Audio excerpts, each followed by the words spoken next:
সবার সঙ্গে সবসময় তর্ক করতে নেই।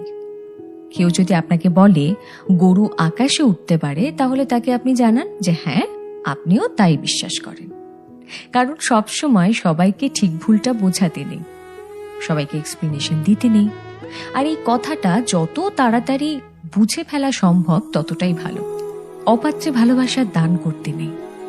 আর কখনো কখনো নিজের থেকে বেশি অন্য কাউকে ভালোবাসতে নেই। নিজের সমস্ত দুঃখ কষ্টের কথা সবাইকে বলতে নেই। বিশেষ করে নিজের দুর্বলতাগুলো কারোর সঙ্গে শেয়ার করতে নেই। কিছু জিনিস একটু ব্যক্তিগত রাখা দরকার। হাত পেতে কখনো ভালোবাসা চাইতে নেই, কারোর কাছে প্রায়োরিটি চাইতে নেই। কেউ যদি সঙ্গে থাকতে না চায়, তাহলে তাকে জোর করে হাতে পায়ে ধরে আটকে রাখতে নেই। আর সব থেকে বড় কথা, যেখানে কদর নেই সেখানে থাকতে নেই। নিজের মূল্য সবার আগে নিজেকেই বুঝতে হবে। আর তাহলে শান্তি খুঁজতে গিয়ে ভুলভ্রান্তি কম হবে।